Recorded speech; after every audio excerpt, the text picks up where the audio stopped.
এই যেরকম ঠিক নেবে ঠিক সব ইবাদত হবে কার জন্য? আল্লাহ রাব্বুল আলামিন কোরআনে কারীমের মধ্যে এই কথাই বলেন, কুল ইন্না সালাতি ওয়া নুসুকি ওয়া মাহইয়ায়া ওয়া মামাতি লিল্লাহি রাব্বিল আলামিন।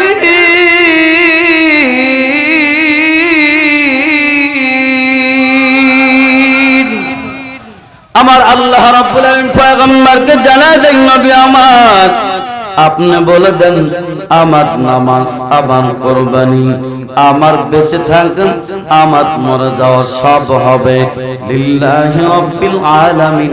কার সন্তুষ্টির জন্য? জোরে বলেন, আরো জোরে কান, কার সন্তুষ্টির জন্য? এই জীবনে কিছুই চাওয়ার নেই তো আর, আমার জীবন আমার মরণ সবই তোমার।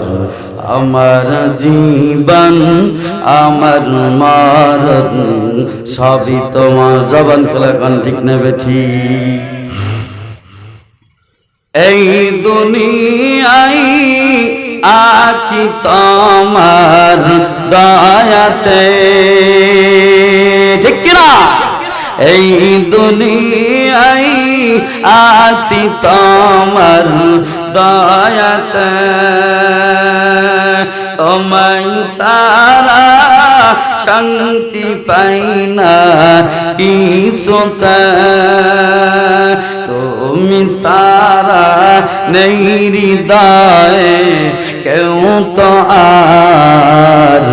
তোমার দাত আমার জীবন আমার মরণ সবই তোমার।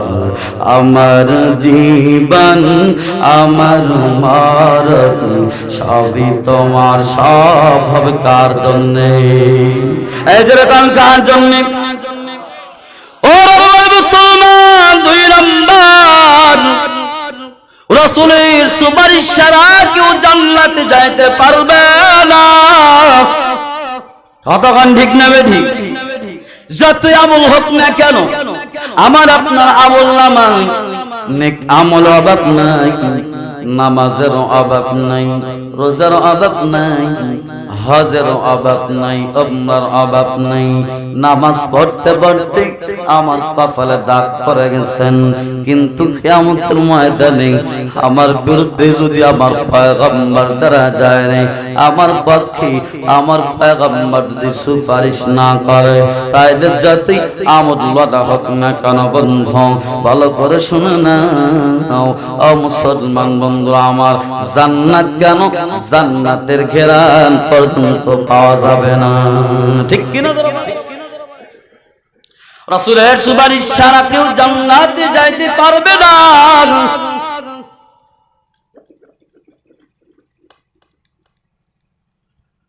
এই জন্য রাসূলের সুপারিশের দরকার আছে নাই? যারা বলেন আছে নাই?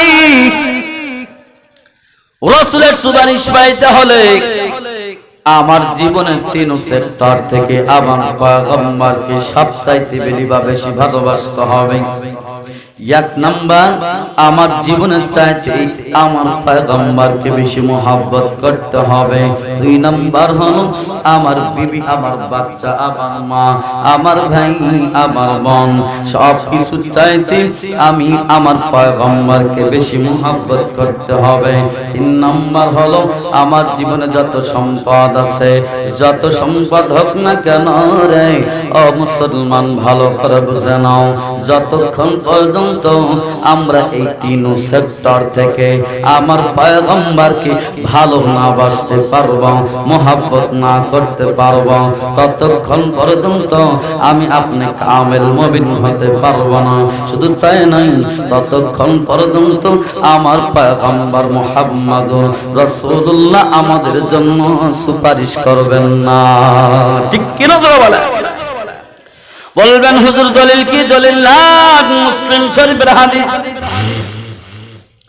খলিফাতুল মুসলিমিন হযরত ওমর নবীকে রাখ দেখায় নবী আমার,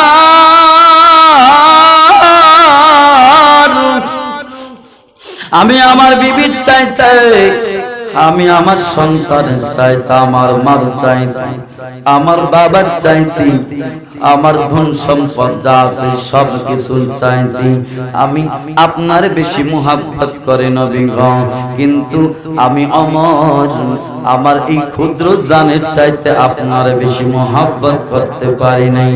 আবার নবী ডাক দেখায় ওমর এখনো পর্যন্ত তুমি কামেল মুমিন হতে পারো নাই, যতক্ষণ পর্যন্ত আমি পয়গম্বরকে তোমার জীবনের চাইতে, তোমার জানের চাইতে মুহাব্বত না করবারে শোনো শোনো, আল্লাহর কসম করে বলি ততক্ষণ তুমি কামেল মুমিন হতে পারবা না। হযরত ওমর কিছুক্ষণ চুপ থাকার পর আল্লাহর নবীকে ডাক দেখায় নবী আমার, চলতে এটাই যদি হয় আপনার ফয়সালা, আমার ফয়সালা আপনার শুনে নেন। এই মুহূর্তে আমি ওমর ঘোষণা করে দিলাম নবী আমার, আমি আমার সন্তানের চাইতে, আমার মার চাইতে, আমার বাবার চাইতে, আমার বোন, আমার ভাই, এমনকি আমার জিন্দেগিতে যত সম্পদ আছে সব কিছু চাইতে, এমনকি নবী আমার, আমি ওমর আমার জীবনের চাইতে আপনার বেশি মুহাব্বত করলাম। আল্লাহু আকবার করে বলে। আবার পয়গম্বর ডাক দেখায় ওমর, আল্লাহু আকবার বলো। এই মুহূর্তে তুমি কামেল মুমিন হয়ে গেলা। ও যুবক ভাই, হযরত সাহাবায়ে কেরাম এই 370 থেকে আমার পয়গম্বরকে সবচাইতে বেশি মহব্বত করেছেন। ও মুসলমান, একটা কথা না বললে নয়, আমার নবী বিশ্ব নবী মুহাম্মদুর রাসূলুল্লাহ সাল্লাল্লাহু আলাইহি ওয়াসাল্লাম উহুদের যুদ্ধে যখন শেষ হয়ে গেল, আল্লাহ নবী একজন সাহাবী নাম হলো যায়েদ ইবনে সাবিত, আমার নবী ডাক দেখায় যায়েদ তুমি কোথায়? যায়েদ ডাক দেখায় লাব্বাইক ওয়া সাদাইকা ইয়া রাসূলুল্লাহ, আমি আপনার দরবারে হাজির হয়ে গেলাম। আমার নবী ডাক দেখায় যাও উহুদের ময়দানে চলে যাও। উহুদের ময়দানে যাওয়ার পরে দেখবেন আমার একজন সাহাবী নাম হলো সাদ ইবনে রাবি, ওই সাদ ইবনে রাবির হালতটা কি তুমি শুনে আসবা, সাথে সাথে আমি নবীর পক্ষ থেকে সালাম জানাই দিব। সুবহানাল্লাহ, আমার নবীর পক্ষ থেকে সালাম জানাইছি। হযরত যায়েদ বিন আবি পুরো ময়দান খুঁজলাম, কোথাও সাদ ইবনে রাবিকে আমি পাইলাম না।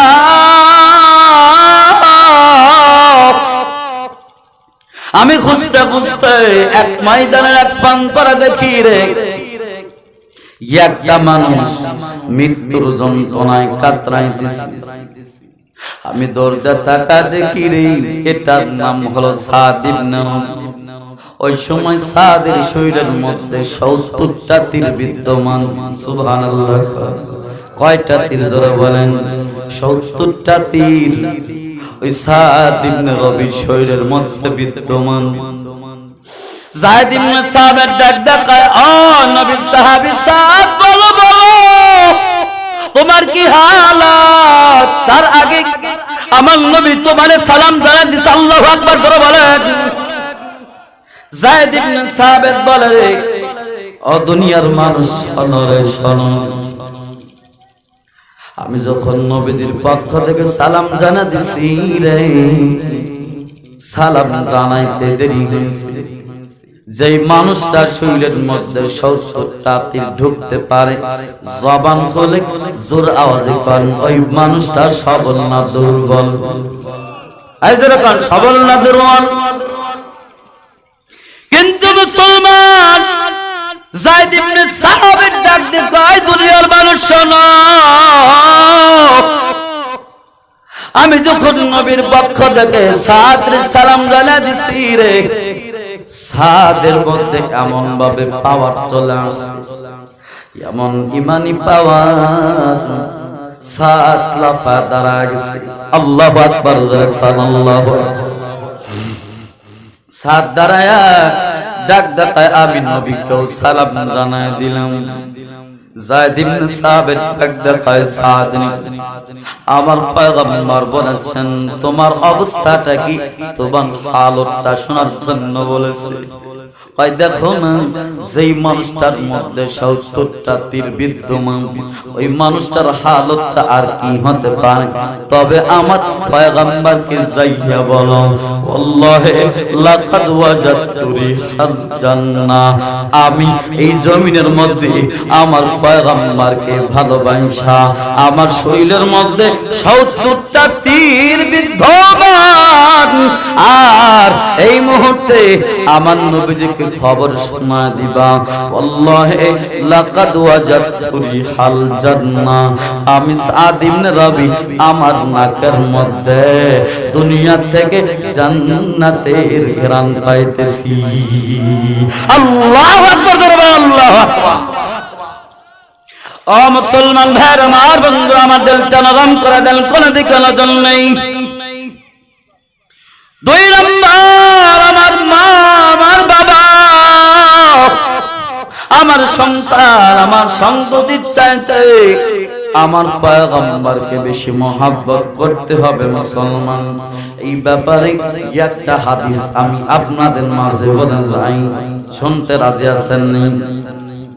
যুবক ভাই, ও মুসলমান বন্ধু, আমার দিলটা নরম করে দাও। আমি জানি না এই ঘটনাটা শেষ করতে পারবে কিনা, তবে আমি বলতেছি মুসলমান, আমার নবী একজন সাহাবী।